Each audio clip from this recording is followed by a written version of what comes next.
നമസ്കാരം, എല്ലാവർക്കും പുതിയൊരു വീഡിയോയിലേക്ക് സ്വാഗതം. ഇന്ന് കായുടെ തൊലിയും ചെറുപയറും വെച്ചിട്ടുള്ള ഒരു തോരനാണ് ഉണ്ടാക്കുന്നത്. ഇത് ചെറുപയറിന് പകരം നമുക്ക് വൻപയർ വെച്ചിട്ട് ഉണ്ടാക്കാവുന്നതാണ്. അപ്പോൾ നമുക്ക് ഇത് വളരെ വിറ്റാമിൻ ഉള്ളതുമായ ഈ തോരൻ നമുക്കിത് എങ്ങനെയാണ് ഉണ്ടാക്കിയെടുക്കുന്നതെന്ന് നോക്കാം. ആദ്യമായി നമുക്ക് ഈ കായുടെ തൊലി നുറുക്കി വെച്ചിട്ടുണ്ട്. ഇതിലോട്ട് ഒരു പച്ചവെള്ളവും കൂടെ അരിഞ്ഞ് ചേർത്തിട്ടുണ്ട്. നമുക്കതൊന്ന് വേവിച്ചെടുക്കാം. പാൻ വെച്ച് ചൂടാക്കി ആദ്യം കുറച്ച് വെളിച്ചെണ്ണ ചേർക്കാം. എന്നിട്ട് ഇതിലോട്ട് കടുകും കറിവേപ്പിലയും ചേർക്കാം.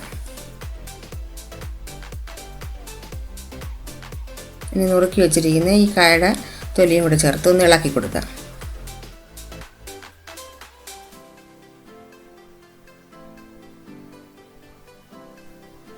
ഈ സമയം ചെറുപയർ അല്പം ഉപ്പും കൂടെ ചേർത്തൊന്ന് വേവിച്ചെടുക്കണം.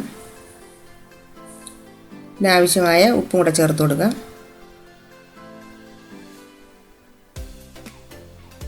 ഇളക്കി ഒന്ന് അടച്ചു വെച്ച് വേവിച്ചെടുക്കാം. ഇനി ഇത് അരപ്പിനായിട്ട് തേങ്ങയും ഒരു പച്ചമുളകും ജീരകവും ഇപ്പം മഞ്ഞൾപ്പൊടിയും ചേർത്തൊന്ന് തോരൻ അരയ്ക്കുമ്പോൾ അരച്ചെടുക്കാം. ചെറുപയർ ഇവിടെ വേവിച്ച് എടുത്തിട്ടുണ്ട്. ഇത് കായുടെ തൊലി വെന്തിട്ടുണ്ട്. ഇനി നമുക്കിതെല്ലാം കൂടെ ഒന്ന് മിക്സ് ചെയ്യാം. ആദ്യം അരപ്പ് ചേർക്കാം. ഈ പയറും ചേർത്ത് കൊടുക്കാം. ഉപ്പിട്ടാണ് എല്ലാം വേവിച്ചിട്ടുള്ളത്. എന്നാലും നമുക്ക് അരപ്പിന് കുറച്ച് ഉപ്പ് ആവശ്യമുണ്ട്. കറിവേപ്പിലയും ചേർത്ത് കൊടുക്കാം. ഇനി ഇതൊന്ന് ചെറിയ തീയിലൊന്ന് അടച്ചു വെച്ച് കൊടുക്കുക. എന്നിട്ടൊന്ന് ഇളക്കിയെടുക്കാം.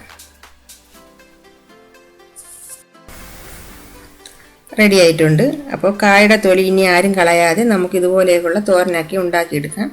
കായുടെ തൊലി വിറ്റാമിൻ ഉള്ളതും ബ്ലഡ് ഉണ്ടാകാൻ സഹായിക്കുന്നതുമാണ്. അപ്പോൾ ആരും ഇത് കളയരുത്. അപ്പോൾ അടുത്തൊരു വീഡിയോ ആയിട്ട് വരുന്നവരേക്ക് എല്ലാവർക്കും ബൈ.